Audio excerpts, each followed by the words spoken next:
दोस्तों, जब भी हम सच्चे मन से भगवान को पुकारते हैं तो वे हमारे जीवन में किसी न किसी रूप में अवश्य प्रकट होते हैं। भगवान के लिए हम केवल उनके उपासक नहीं होते, बल्कि वे हमें अपने परिवार का ही हिस्सा मानते हैं। जिस प्रकार माता पिता अपने बच्चों की पुकार पर दौड़े चले आते हैं, उसी प्रकार प्रभु भी अपने भक्तों की पुकार कभी अनसुनी नहीं करते। आज मैं आपको एक ऐसी ही कथा सुनाने जा रहा हूं, बरसाने गांव की, जहां एक धनवान सेठ रहता था। इस कथा में हम देखेंगे कि किस प्रकार जब उसने भगवान के प्रति अपने मन के भाव प्रकट किए तो स्वयं राधा रानी उसकी पुत्री बनकर उसके जीवन में आ गईं। सेठ बहुत समृद्ध था। उसके पास असीम संपत्ति, खेत खलिहान, नौकर चाकर और घर भरने लायक सब कुछ था। उसके 3 बेटे थे और तीनों ही अपने अपने व्यापार और परिवार में व्यस्त रहते थे। लेकिन सेठ का दिल एक दर्द से हमेशा भारी रहता था।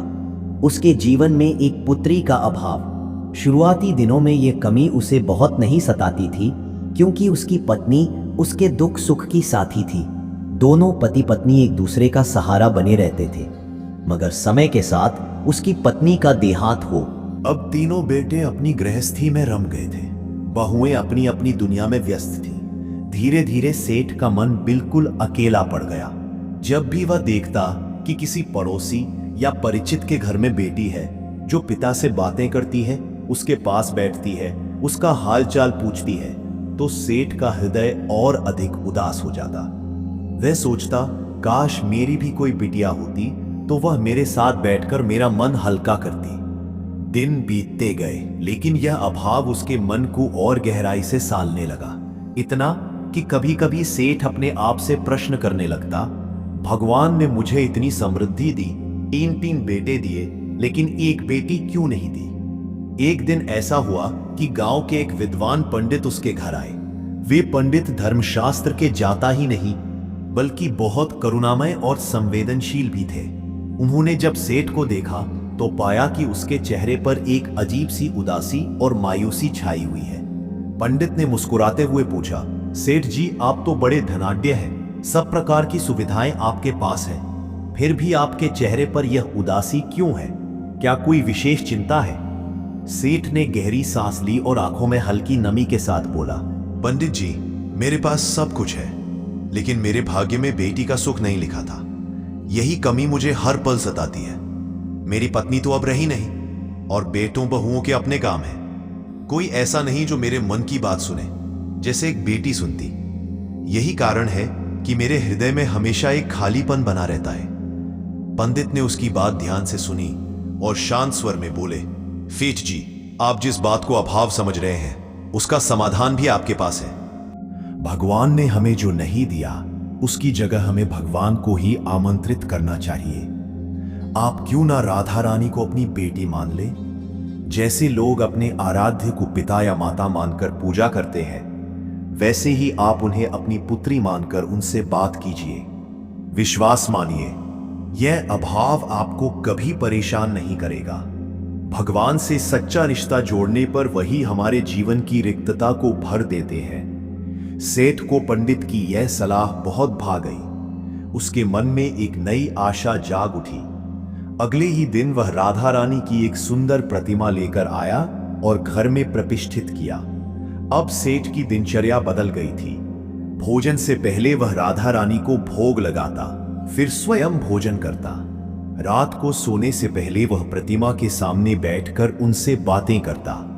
वह उनसे दिन भर की घटनाएं साझा करता, अपने मन की बातें कहता, जैसे कोई पिता अपनी बिटिया से करता है। धीरे धीरे उसका हृदय इस संबंध में इतना गहराई से रम गया कि उसे सचमुच लगता मानो उसकी एक बेटी है जो उसके साथ है, उसकी बातें सुन रही है। जब तक वह उनसे बात न करता, उसका मन अशांत रहता, और जब वह उनसे मन की बातें कह लेता तो उसे ऐसा लगता मानो उसके भीतर का बोझ उतर गया हो। समय यूं ही बीत रहा था। सेठ की दिनचर्या अब राधा रानी के इर्द गिर्द ही घूमती थी। उसके तीनों बेटे और बहुएं देखते थे कि पिताजी दिन रात प्रतिमा से बातें करते रहते हैं, मानो वह कोई जीवित पुत्री हो। वे कभी कभी हंसकर कहते भी, पिताजी, आप तो सचमुच मान बैठे हैं कि यह प्रतिमा आपकी बेटी है। सेठ मुस्कुराता और कहता, तुम लोग समझ नहीं सकते, यह मेरी लाडली है। जब तक मैं इससे बातें न करूं मुझे चैन नहीं मिलता। इस प्रकार उसका जीवन बीत रहा था। एक दिन की बात है, बरसाने में एक चूड़ी बेचने वाली स्त्री आती जाती रहती थी। गांव गांव घूमकर वह घर घर की बहुओं और कन्याओं को चूड़ियां पहनाया करती थी। उसी दिन वह सेठ के घर भी पहुंची। पहले तो उसने सेठ की बड़ी बहू को चूड़ियां पहनाई, फिर दूसरी और तीसरी बहू भी आई और उन्होंने भी चूड़ियां पहनी। तीनों बहुएं चूड़ी पहनकर चली गईं। तभी अचानक वहां एक और सुंदर कन्या आई। उसके चेहरे पर एक अलौकिक आभा थी, आंखों में माधुर्य था और उसके रूप में एक अनकही आकर्षण झलक रहा था। वह सीधे चूड़ी वाली के पास पहुंची और मधुर स्वर में बोली, माँ, मुझे भी चूड़ियां पहना दो। चूड़ी वाली ने सोचा शायद सेठ के घर में कोई रिश्तेदार कन्या आई होगी। उसने बिना कुछ पूछे उसे भी चूड़ियां पहना दी। चूड़ियां पहनाते समय उसे अजीब सी अनुभूति हुई, जैसे उसके हाथों में कोई साधारण लड़की का हाथ नहीं बल्कि कोई दिव्य शक्ति का स्पर्श हो। लेकिन उसने इस बात पर ज्यादा ध्यान नहीं दिया। जब चारों को चूड़ियां पहना दी तब वह पैसे लेने के लिए सीधे सेठ की दुकान पर चली गई।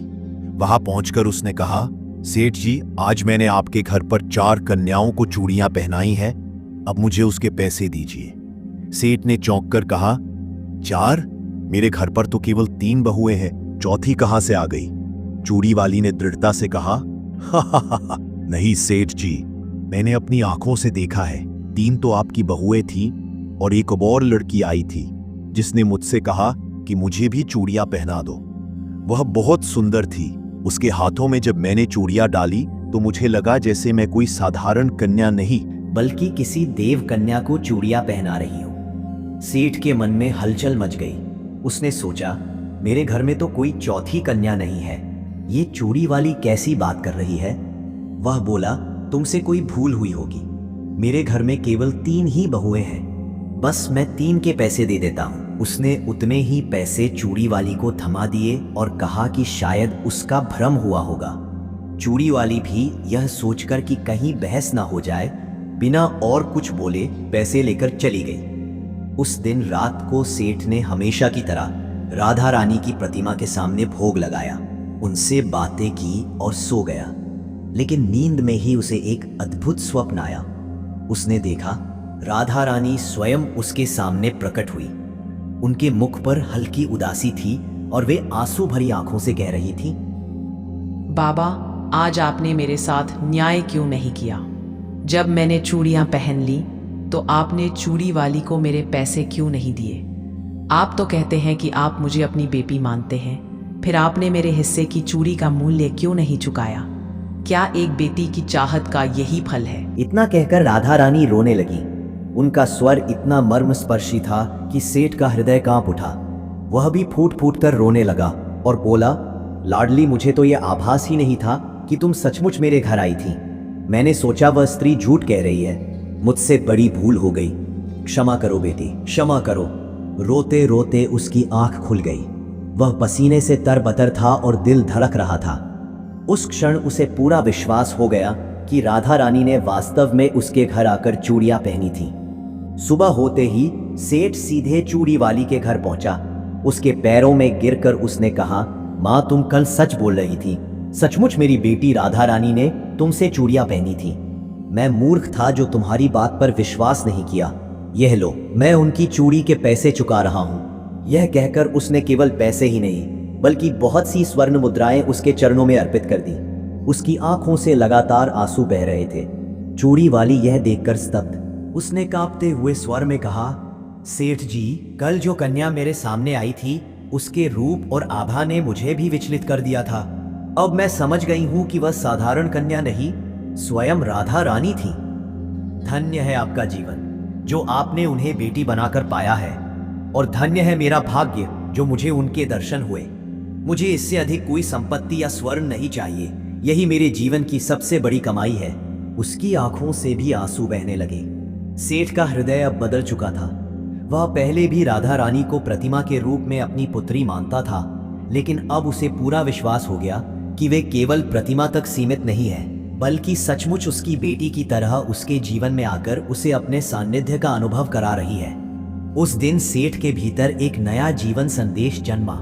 वह हर सुबह और हर रात और भी अधिक श्रद्धा से राधा रानी के चरणों में भोग अर्पित करता, उनसे बातें करता और यह मानकर जीने लगा कि उसकी लाडली सचमुच उसके साथ है।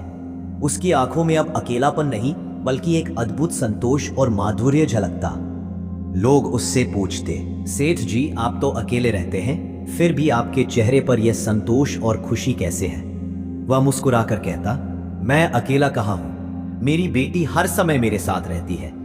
जब तक मैं उससे बातें नहीं करता मुझे चैन नहीं आता। वही मेरी सुनने वाली है, वही मेरी मन की साथी है। भगवान की कृपा से अब मेरे जीवन में कोई कमी नहीं रही। चूड़ी वाली भी इस घटना के बाद बहुत बदल गई। उसने गांव में सबको बताया कि किस प्रकार उसे स्वयं राधा रानी के दर्शन हुए। लोग यह सुनकर चकित रह गए और समझ गए कि सेठ का प्रेम और उसका सच्चा भाव ही था जिसने राधा रानी को प्रत्यक्ष रूप से उसके घर तक खींच लिया। धीरे धीरे यह कथा पूरे बरसाने में फैल गई। कहानी के अंत में यही कहना चाहूंगा कि भगवान हमारे मन की भाषा को समझते हैं। यदि हमारी प्रार्थना सच्ची हो तो वे दूरी या समय नहीं देखते, वे तुरंत हमारे पास आ जाते हैं। आशा करता हूं कि यह कथा आपके हृदय को छू गई होगी। यदि आपको यह कहानी अच्छी लगी हो तो इसे दूसरों तक भी पहुंचाइए, ताकि हर कोई यह समझ सके कि भगवान केवल पूजा घरों में नहीं, बल्कि हमारे सच्चे भावों में रहते हैं। धन्य।